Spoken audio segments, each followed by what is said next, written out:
je reviendrai vers toi à cette même époque et Sarah aura un fils. Alléluia. Amen. Et Sarah aura un fils. Alléluia. Amen. Les dieux qui étonnent. Amen. Dis avec moi les dieux qui étonnent. Le Dieu qui est ton. Alléluia. Amen. Sous thème les dieux qui Qui est ton. étonnent. Zamba étonnaka, azala étonné par personne. Nous sommes dans le livre de 2 Rois, chapitre 6, verset 6.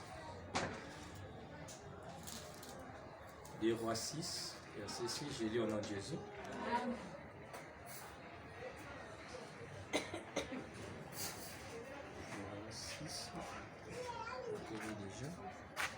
Verset 6. L'homme de Dieu dit, où est-il tombé? Et il lui montra la place. Alors Élisée coupa un morceau de bois, les jeta et à la même place et fit surnager le fer. Puis il dit, enlève-les, et il avança la main et le prit. Dis avec moi, et le prit. Alléluia. Amen. Et je pas acclamer pour la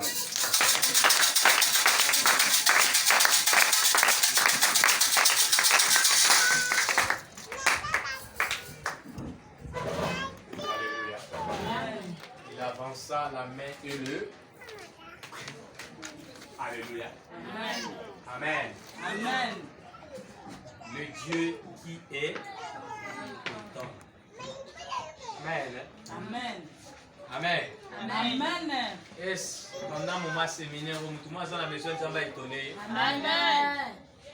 Est-ce que pendant mon moment, il y a la prière, 21 jours, prière dans la liboso, pour na mutu moko aza awa, atiki nyonso pour na koluka nzambe, na leleli nzambe a étonné na kombo. Amen. Nabondeli nzambe akamusa yo. Amen. Nzambe akende au-delà ya entendement na yo. Amen. Alléluia. Amen. Étonné, étonné. Étonné nyo lobani. Hein? Kokamwa. Okamwa. Alléluia. Amen. Okamwa. Alléluia. Amen. O esalami na ondimati. Or c'est Dieu qui a fait. Amen. Alléluia. Amen. Et je crois que dans nzela ya milulu oyo nous allons effacer la mutu moko oyo ondimati. Amen. Et voilà pourquoi nzamba asali yango enfin que kombo na ye eyebana Amen. na kati ya vie ya mutu moko. Amen. Et na pondeli nzambe même avant aussi sa mois de juin. Nzambe o biso tokotelaka ba prière. Amen. Nzambe ya bolenge. Amen. Nzambe o totikela nyonso. Amen. Azala capable mpona koétonner via mutu moko. Amen. Bien-aimé tosala nzambe pamba te. Amen. Bien-aimé foyeba ke toluka nzambe pamba te. Bien-aimé foyeba ke to gêner pamba te. Alléluia. Amen. La Bible dit que votre travail ne sera plus vain. Amen. Alléluia. Amen. Vos sacrifices ne seront plus vains. Amen. Yo muto luka nzambe ko luka nzambe za vain te. Yo muto persévérer c'est za vain te. Yo muto so croire. Sachant une chose que croyance n'est pas vaine, hein? Il y a un Dieu qui étonne les gens. Amen. Il y a un Dieu qui étonne les gens. Amen. Comme je dirais hier, le Dieu de qu'est-ce que c'est? Alléluia. Amen. Le Dieu de qu'est-ce que c'est? Tika nzambe wana akamusa mutu mwana kombo na. Amen. Amen. Balatisi yo. Basombeli yo nyonso. Bazweli na ndako. Alléluia. Amen. Bazweli na adresse. Yo bayebi soki akende ovanda. Amen. Esalami ndenge nini? Ngam na osala te. Alléluia. Amen. Nous sommes capables de ça. Amen. Mais évitez de nous aller donner les clamacan ici. Mais nous sommes capable. Il y a résoudre des problèmes. Amen. Arrête de beaucoup réfléchir ce soir. Arrête de beaucoup penser comment je dois vivre. Comment je dois vivre. Comment je dois faire. Nous sommes arrête. Alléluia. Dans ce recommande ton sort en l'éternel. Et mets en lui ta confiance et il est agira. Psaume, alléluia, chapitre 37, verset 56. Alléluia. Bien-aimé, nous avons même si quelqu'un a géré les Cambouana, tu ne seras pas déçu. Si quelqu'un a un problème, aïe aïe aïe. Si quelqu'un a un canisi, si quelqu'un a un mot. Nazaka na vie na mambo kwa zaka so na lycée vie. Nikolo no ke classe ba obemana ya. Tikela motie. Alléluia. Alléluia. Mais Nikolo na problème mo ba bisina. Masa tikela ngo via Gérard. Alléluia. Je me dire à quelqu'un ce soir, tikela ngo vie. Amen. Vie mo ko bundana na ngo. Et ce que j'aime tant que tu es la moindre zambe, nous avons mis l'ongisaka toujours. Mais à l'ongisaka, on va tirer la raille. Nadine ça nous demande na pourquoi lelo, on jouer au boroté, tirer la vie. Pendant ce mois de 21 jours, nous avons mis sur un mouton tirer la raille à l'ongisaka. La rabo chata rabababa. Alléluia. Amen. Maman, c'est le réforme, cette fois-ci, tu es là. Sœur, on pensait ming, yo mo zo luka ba moyen. Nous avons vu cette fois-ci, tu es là moyen. Ah ya brade. Oye bi nzambe nete na zo bisa. Obi comment nzambe na o. Comment nzambe na mais c'est raison. Amen. Alléluia. Amen. Comment nzambe na bien que mais c'est raison. OK. Obi nzambe alongisa biso na bisika même obiso to kolongati. Amen. Et voilà bochata. Pourquoi nzambe alongisa biso po zo luka raison. Amen. Alléluia. Amen. Na kata famille toni sama kindoki nzambe alongisa yo. Amen. La raba chata rababa. Mais bisi mutu moko na ba problème wana nzambe ozwa raison. Amen. Pe yo moko suka koloba nzambe wa mukolo. Amen. Alléluia. Amen. Je vais dire à quelqu'un, au Robert Nzambe Mukolo Kalate. Au Robert Nzambe a raison. Amen. Alex Joseph n'a pas chemin très difficile. Joseph a eu battu. Alléluia. Alors qu'un jour, Joseph a sali songe à mon 11 étoiles et fou kamelaye. Alléluia. Plus tard, Joseph va se retrouver na Boroko. Plus tard, Joseph va se retrouver pas Potiphar. Alléluia. Moi, ça Potiphar a conseillé ma femme. À cause de ma femme, il y a 3 Zoulous. Alléluia. On dit 3 Zoulous. Alléluia. Prison, donc il y a la mystique. Amen. Alléluia. Alléluia. Pourquoi Joseph n'a 3 Zoulous de Dieu? Amen. Joseph a comme Olianim. On a mis la masouba. On a souffert. Mais plus tard. Alléluia. Nous avons fait ce songe quand on a pas Pharaon. Et Pharaon nous interprète. Alléluia. Amen. Et Potiphar a dit certainement nous avons un prisonnier. Il a très forte interprétation. Quand on va batouana, on va voir qui s'est battu na koloko. Quand on va battre, on va lukaï. Amen. Il y a des gens qui ont karaté, on va lukaï. Amen. Karaté na famille, on va lukaï. Les gens vont problème, on va provoquer et ça va que lukaï. Mais on ne se fait la ganan zambe. Tant on zamba tchaka désir. Na mitema bato ko luka biso yebaka ke nzambe si a maîtriser déjà domaine oyo ko répondre en fait ko chouette ton voyant luka.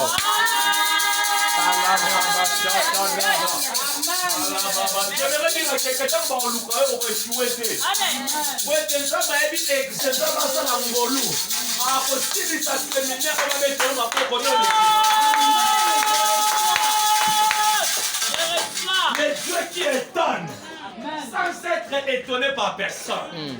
Azala étonné et a étonnaka. Mais yemo azala étonné de la makambo ya sai. Alléluia. Amen. Nalile bisamutuma ko ezo étonné et pas nzambe normal. Amen. Est-ce que dit que ko peso des véhicules et pas nzambe normal mais pas nous comme ça. Amen. Alléluia.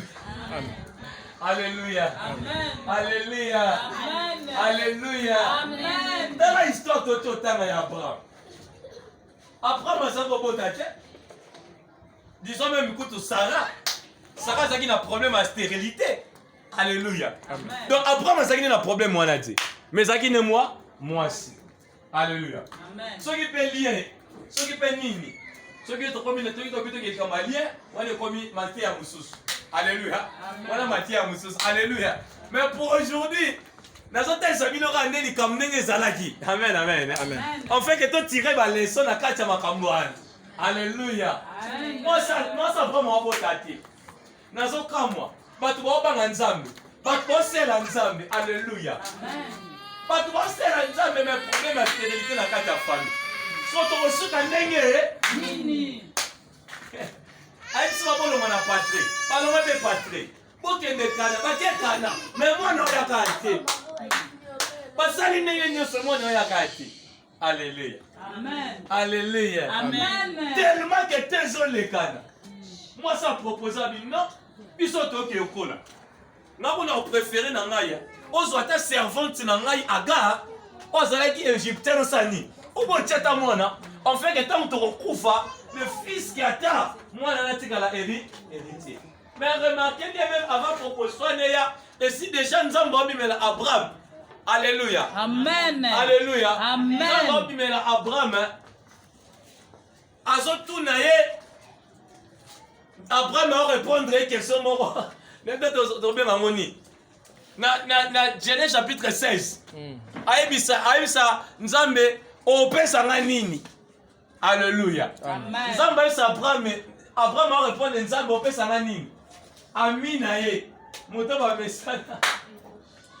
Que me donneras-tu? Alléluia. Talama kuyo no ke okufa. Moto na préparé pour tika la héritier azanani. Eliezer de Damas.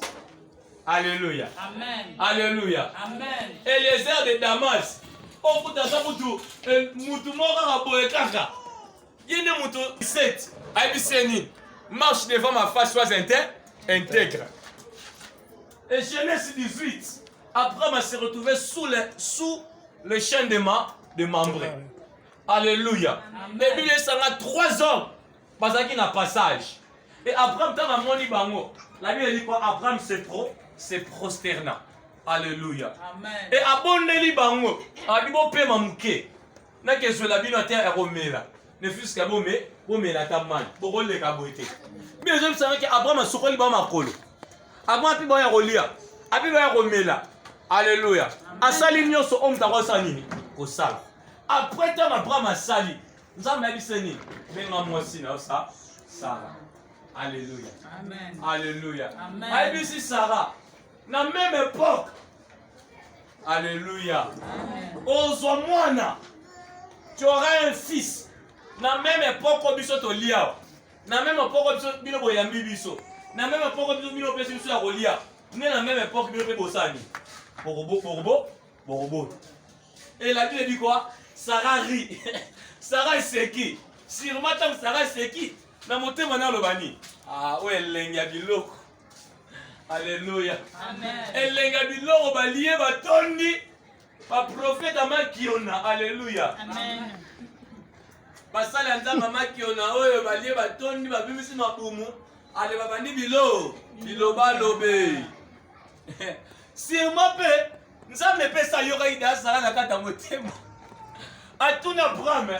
Pourquoi ta femme rit? Alléluia. Amen. Pour la nuit, moi, c'est ma seki. Sarah aussi. Na seki na ngate. Sarah aussi qui aussi pour ani. Alléluia. Amen. Le côté banal le terre. Alléluia. Amen. Yo pose ça ton nom de Jésus. Amen. Amen. Amen. Amen. Amen. Sarah kokisi 90 ans. Sarah sa koli. Mon bal a kokisi dans 99 ans. Ce qu'on vient de me dire, c'est ce que ton beau tata bien mon vraiment. Moi ça 90 ans, mam kiko. Alléluia. Moute ça koli ndenge wana vraiment ta yomo. Pour que pese prophétie menanga robota. Na comment on appelle ça Sarah nan. Ngabe na michena no ata yomo mama yo ndima. 90 hein? Abota. Yango mo sara dia certainement sara bilei balié. Alléluia. Alléluia. Nzamba répondre pasteur Hervé. Il n'y a rien d'étonnant devant Dieu. Amen. Alléluia. Amen. Et ça, les gens vont dire ça étonnant. Aïe, ablade ça. Amen. La sokate. Rabazuya. Shakatora. Il n'y a rien d'étonnant. Et pas jamais, l'impossible n'existe pas. Amen. Alléluia. L'impossible et pas jamais n'existe pas, bien aimé. Même ici, Bachelo Mindelo. Même ici, Bachelo point na kata famille. Il a bien dit qu'il n'y a rien d'étonnant. Et là, mon côté, les Kinzambe na makasi. Pelo mon côté, échappera na contrôle yanza. Alléluia. Alléluia. Amen. Le Dieu des choses impossibles. Amen. Le Dieu des cas trop difficiles. Alabashada rababa. Nous soit imprimérien. Imprimérien a commis écrivain à livre. Anzam. Fait a commencé à ratir. Alléluia. Imprimérien. A lobisi ba misi. Misa kufi imprimeria se kuisie. Alléluia. Amen. Alléluia. Amen. Branham. Alléluia. Amen. Imprimérien. Il a expérimenté une grâce à un niveau très élevé. Alléluia. Alléluia. Alléluia. Alléluia. Naboneli nzambe mutu moko kutana nzambo etonaka na poko alelo. Nzambo akamutaka pendant 21 jours. Mutu moko akutana na ye. Alléluia. Adi na même époque. Torozonga. Et tu auras un fils. Alléluia. Amen. J'aimerais dire à quelqu'un, Nzambe solo der ozonga, azonga ka maboko pamba te. Amen. Azonga ka toujours na mbuma liloba na ye. Yango le mois de sa mutu moko, au moins en mois de juillet, il faut Nzambe azonga. Amen. Pasteur Hervé, Nzambe fa zongela yo. Amen. Au moins en mois d'août, Nzambe fa zongela yo. Amen. Alléluia. Nzambe soka zongi, eza loka papa bimaki. Soko azongi na pokwa. Alléluia. Est-ce qu'il y a ma beau pamba? J'aimerais dire à quelqu'un, ce qui nous a malade au tchèque. Il y a pas que soko azongi wa na soulier. Amen. Na lile sa mutu moko c'est possible son nzamba la ko tchèque a le soulier. Amen. Parce que Nzambe y a toujours un peu plus. Amen. Si Nzambe azonga, en fait que au monde est clair. Là c'est pas une témoin, la manifestation du Saint-Esprit. Alléluia. Amen. Alléluia. Amen. Le Dieu qui étonne. Amen, amen. Hein? Amen. Maman, na Genèse, chapitre 21, Nzamba zongi. Alléluia. Amen. Nzamba zongi na vie ya Sarah. Dans Genèse chapitre 21, s'il te plaît. Il y a quelqu'un qui a la Bible? On va lire Genèse 21. J'aime beaucoup la parole. Nzamba Malam. Tika Nzamba Zongako. Navia Moutumoko. Genèse chapitre 21. Verset 1 à 3. Nous lisons au nom de Jésus. La parole de Dieu dit ceci. L'Éternel se souvient de ce qu'il avait dit à Sarai. Naboneli Nzamba se souvient de makambo alobaki pono na 2004. Amen. Amen. Et on a une prophétie mususu oyoka ki mobosanaki. Nzamba se souvenir na yango. Amen. L'éternel, l'éternel. Obito baba l'éternel, l'éternel, l'éternel. Aza indéfini. Alléluia. L'éternel veut dire le Dieu qui n'a ni fin ni au commencement. Nzambo bako comparer était na lolenga batu. Alléluia. L'éternel veut dire Nzambe oazo maîtriser biloko za ko échapper biso. Nzambo azo contrôler nature obiso to ko contrôler te. Nzambo azo maîtriser nyonso. Voilà pourquoi quand Abraham a dit je suis l'Éternel. Il n'y a rien d'étonnant devant l'Éternel. Alléluia. Cela veut dire Nzambe oyo azosala oyo kamusa mayele abatu. Le Dieu qui étonne sans être étonné par personne. Si quand Nzamba étonne, on n'a pas le nom de Jésus. Amen. L'Éternel se souvient de Sarah. Alléluia. Se souvient de Sarah. Et l'Éternel a rempli pour Sarah ce qu'il avait promis. Alléluia. Sarah devient enceinte et elle enfanta un fils. Alléluia. Amen. Abraham, dans sa vieillesse, au temps fixé dont Dieu lui avait parlé. Notez bien au temps fixé dont Dieu lui avait pas parlé. Alléluia. Alléluia. C'est au moins pour la libala wana, ils ont un temps fixé dont Dieu lui avait parlé. Au moins pour la mobile wana, il y a un temps fixé. Pour mobile wana, à comme yoka, il y a un temps. Alléluia. Pour bana wana matoi mangonge longwa, il y a un temps fixé dont Dieu lui avait pas parlé. Il y a un moment où sa maman monde a ça beaucoup regretter notre bilo mususu. Alléluia. Amen. Parce que Nzambe oya etonaka, yebaka ke azada na tane bien établi. Alléluia. Alléluia. Est-ce que Pierre amen à bien? Amen. Le vélo le comment Pierre amen à bien. Amen. Alléluia. Bible sota isangai na Genèse 18, il y avait 3 ans. Oba babimela Abraham na chaîne des membres. Alléluia. Amen. Mais ce qu'on tel dans Genèse 19. Alléluia. Amen. Au monde Lot a expérimenté qui dans Sodome visitation à combien de personnes? 2 personnes, 2 anges. Alléluia. Alléluia. Bah qui pour ma vie va visiter avant jugement sanine et quoi na Sodome. Bah qui pour na quoi épargner Lot na famille na. Bah qui na message. Mais je me suis demandé. Alléluia. Dans Genèse 18 bah ça qui ça. Alléluia. Amen. Mais pourquoi dans Genèse 19 pas comme Mimiba? Alléluia. Amen. Hein? Alléluia. Amen. Alléluia. Amen. Alléluia. Amen. Je me suis demandé, mon point n'a qui wapi. Alléluia. Amen. Et Saint-Esprit fait comprendre que quand on s'en lobaka, après qu'on loba, à se mettre en action. Amen.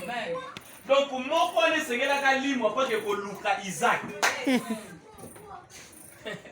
Alléluia. Amen. Mon point est mataki likolo à quel Luka Isaac. En fait que dans Genèse chapitre 21 prophétie ça nini et ça compte. Alléluia.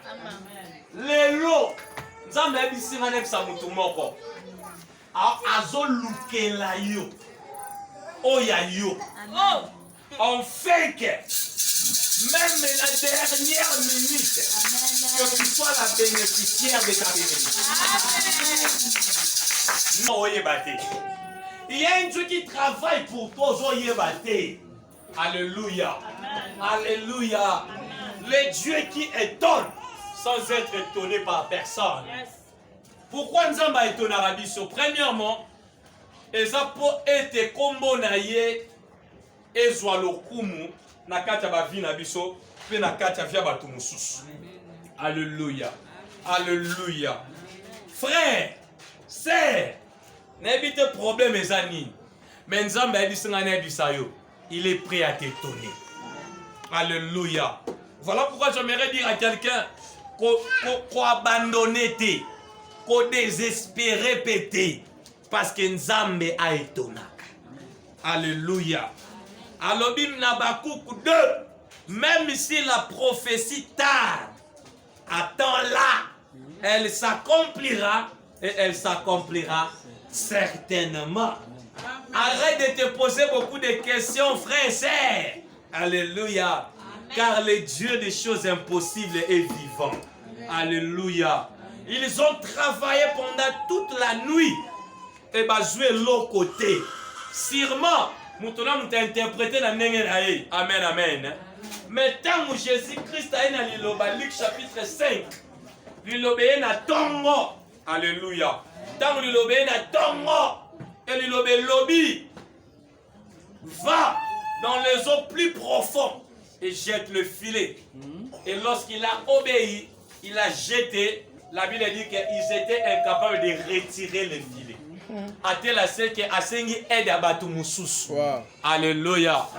Nabi si mutu moko obandaki maboko pamba mekosuka maboko pamba ti. Amen.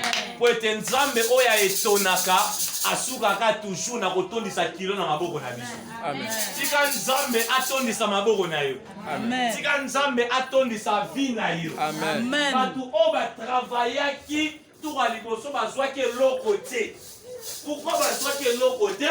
Pour être travailler qui sans liloba. Alléluia. Amen. On est pour ça, mais sans liloba.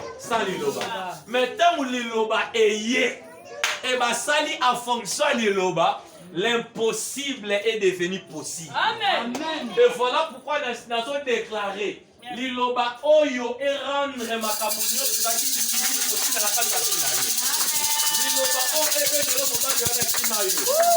Liloba oyo et de l'opportunité à la kimayo. Liloba oyo et de musala à la kimayo na kombo na yesu. Liloba oyo et de la réputation na la kombo na yesu. Liloba oyo et de l'humanité na kombo na yesu. Alléluia. Amen. Alléluia. Est-ce que nous pouvons comprendre mamna oloba? Nzambe oyo etona biso. Aïtonaka biso sur base ya makambo ya zoloba. Amen. Et voilà pourquoi tant Nzamba zoloba, il faut être attentif. Parce que derrière l'ainsi dit, il y a toujours un ainsi fait. Yes. Yes. Amen. Ça c'est fort. Alléluia. Amen. Alléluia. Amen. Derrière un ainsi dit, il y a toujours un ainsi fait. Amen. Pour être Nzamba, il n'est pas seulement le Dieu d'ainsi dit, mais il y a aussi un Dieu de l'ainsi fait. Amen. Alléluia. Amen. À vivre ainsi fait. Amen. Pasteur Rêvé, Nzambe ebisinga boye.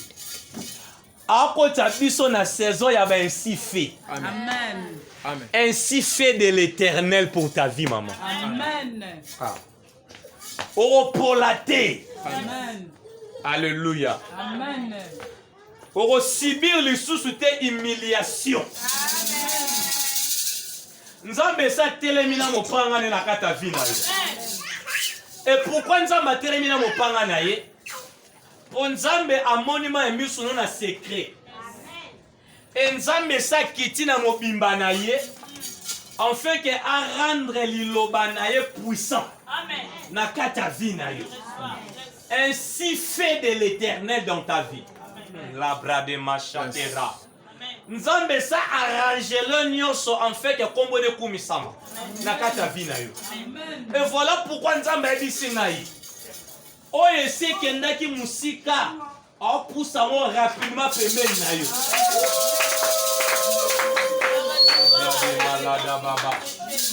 Il y a une visitation pour vous. Car on a moi oui. Amen. Nous sommes en mbongo moko ba opesa. Amen. Voilà. Mais à la sabra. Nous sommes en mbongo wana et permettre au chapa liboso. Et au cha deuxième pas. Au cha troisième pas. Penakacha troisième pas wana nzamba ebisangai il y a des portes ko fungwa melayo. Et après ba porte wana ko fungwa ma nazoka nzamba otalisa nga témoignage.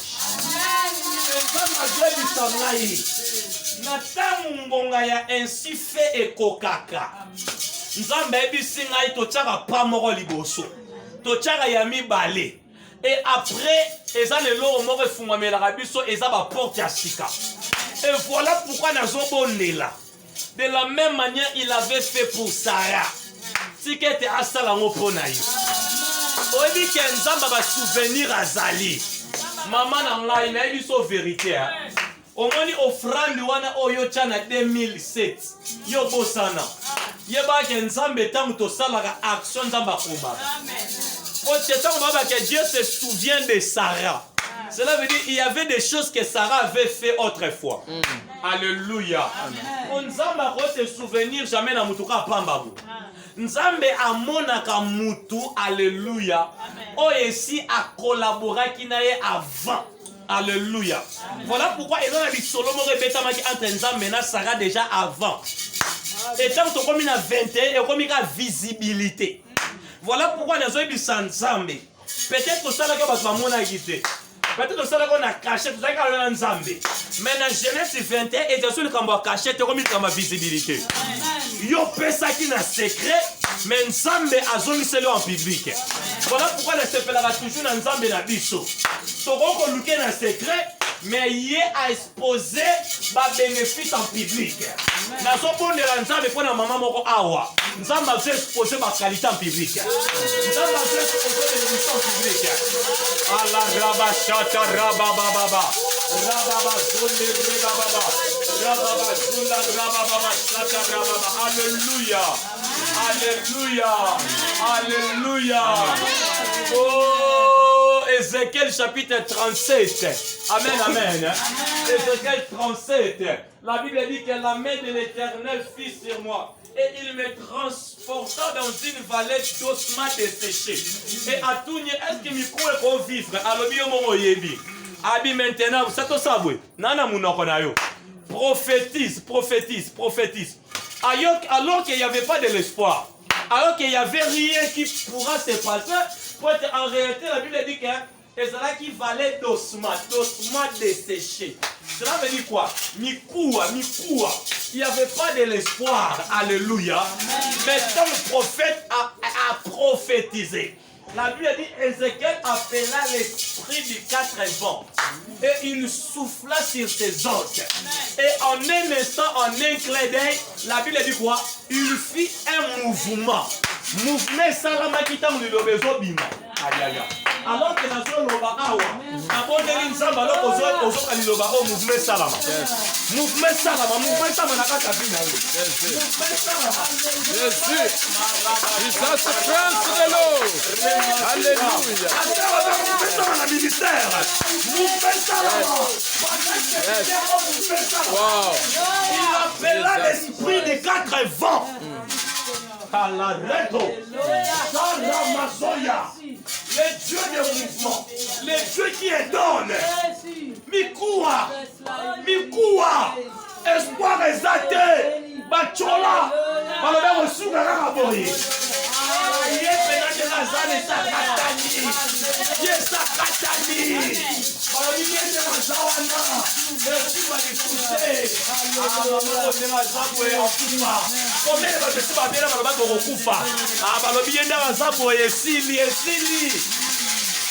Alléluia.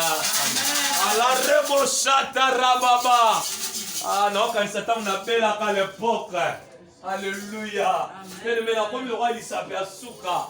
Une maman mutarondi maye. Abi ah natambela kana nzambe. Mais pour le problème yo. En tout cas vraiment na éviter ce que au simba. Maman ya talinga bi ah olobi akomati. Alléluia. Abi lobi akomate. Oh ba pasteur baye. Babi non. Oh vraiment pardon tout le monde a kaliwa. Na to bobo muna liwa. Mais nzambe amona vie. Natanga bango bamona mikuwa. Nzambe amona restauration.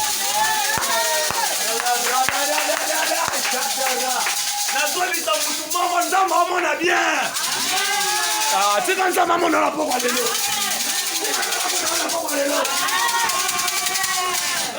La revanche. Y'a recommandé. Y'a recommandé Odaye. Alléluia, on a terminé le sang de notre parole. Je peux sauter, je peux louer, je peux célébrer. Pour être tossé la nzambo etonaka. Sans être étonné. Amen. Pas une personne. Alléluia. Serve ton Dieu, il est fidèle. J'aimerais dire à quelqu'un, il est fidèle. Alléluia. J'étais entre la vie et la mort. Je ne m'arrivais même pas à marcher. Je ne pouvais même pas se tenir debout. Alors Nzambe, Nzambe l'a raté. La souffrance de Dieu. Na mambo ne soit pas ces bimi. Nzambe. Alléluia. Nzambe a fait une meilleure minute. Alléluia. Alléluia. Après quelques jours, on va préparer mon maquis. Nzambe. Abisingai. C'est là où il y a été. Priez. Abina malade na okokate. Maman a dit aussi matin la bâtisse à ma cache. Nabi non, je vais prier. Alléluia. Bandi prière. Bandi prière. Prophétesse-moi dans mon cercueil. Dans mon esprit des morts. Tala tala. Un message est bimi. Alléluia. Un message est bimi la prière. Je vois ça, je vois ça, je vois ça. Je vois l'esprit des morts. Désolé, kakawana. Alléluia. Une semaine après, on a la télé. Il faut que ça l'examen. On a senti puissance de mon reporting dans la zone. Alléluia. Et tant puissance en est côté à bisouko la maille. Na soko li maille. Donc il aura balongo lingue la maman la miche. Alléluia. Et après, na ken maki. Tant on a rien à maki. Eh, tu vas voyager. Na bibi no voyait que no yete maison mais pas que no voyait. Oh, tu vas y habiter. Nzambe na yebi. Amen. Il y a un moment même ça mon faut se contacter na roba ba yebiter. Yo se connecter na onzamba yebi pona yo. Connecte-toi à Dieu, c'est Dieu qui connaît tout. Tu vas limiter, tu vas borner. Alléluia. Tu vas limiter. Il n'y a que Dieu qui connaît très bien. Alléluia. Donc il y a un examen bien aimé. Combien s'il y a côté nini? Il y a pas besoin de côté maladie. Donc il y a un examen bandit. Pas bon de ce macaro. Quand groupe on a ça qui n'a pas. Macaro boy. Alléluia.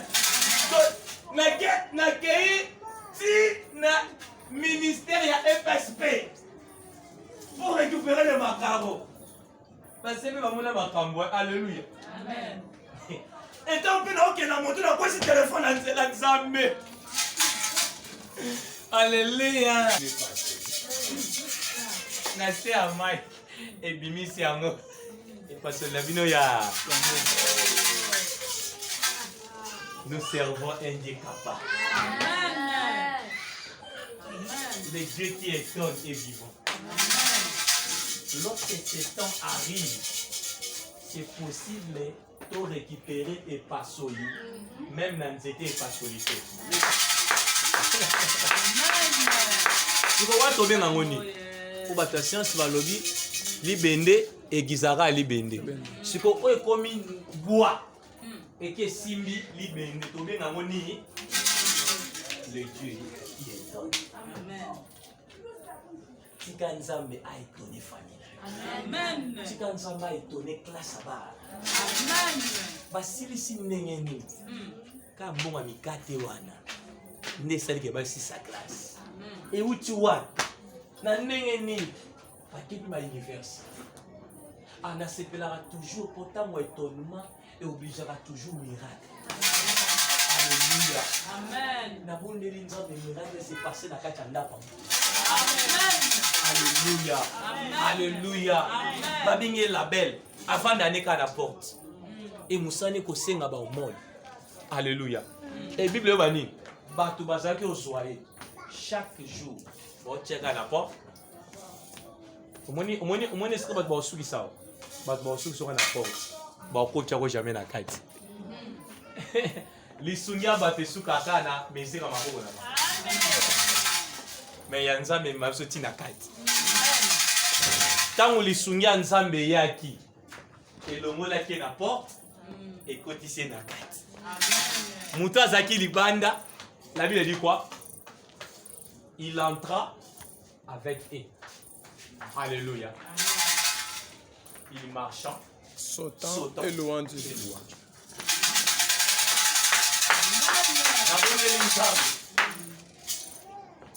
Avant aussi sa séminaire, mutu moko akota na bango. Viens après moi, il entra avec eux. Alléluia. Nakati ya batu wana batanga mingi yozala. Nakati ya batu minene yozala. Nakati ya batu bamona ba maîtriser tout yozala. Pourquoi yozala? Yozala po okuta na nzambo etonaka. Nzambe na yonda imposo kuna kati. Remarquez bien, il est sautant et louant Dieu. Et batunyo son a kati ya salle. Misu na boza ka likona. Amen. Alléluia. Alors que batunyo so bazaki obeta maboko. Mais pourquoi batunyo so ba otala kani? Po batu ba yebi etika zaka ana kati. Batu ba yi place za kaliba. Ye akoko mana biwa nenge nini. Alléluia.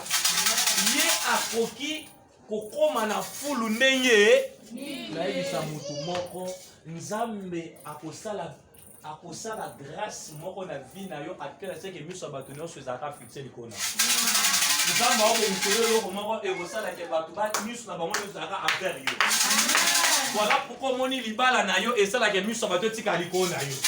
Voilà pourquoi omoni araba shata rababa yebisa mutu moko oyo nzambe osala esalaka bato nyonso batalaka yo.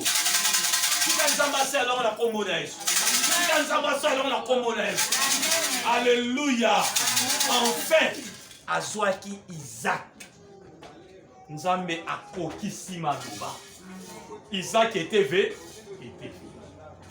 Alléluia. Amen. Alléluia. Amen. Isaac ndenani. Isaac, c'est l'accomplissement de la bouche de Dieu pour ça. Bizarre. Troisième personne, wana mataka, atikala jamais kozonga. Alléluia. Mais toyo mona kana Genèse 21 Isaac. Est-ce que balobi soki azongaki? Alléluia. Alléluia. Voyez pourquoi zonga été? Alléluia. Amen. C'est possible au mona mobimba na ngai na valeur ya cadeau o la tindeli. Donc Nzamba zonga été kwa zaki na kati ya cadeau. Donc en réalité, Isaac, c'était la représentation légale de Jésus. Et voilà pourquoi nous avons une bénédiction. Ça veut dire au pambo maté yo moko. Oh yo kozwa, moi na kata mariage wana, Jésus a 4. Ah la rabacha, tu m'as pas encore compris. Cela veut dire quoi? Nzambe azongi te po etenye moko azaki na kati ya cadeau. Donc Nzambe azaki na kati ya cadeau wana tinelaki Sarah. Au sein de Jésus tout le monde a ebo alléluia. Lui-même il était déjà dans le cas, dans les cadeaux.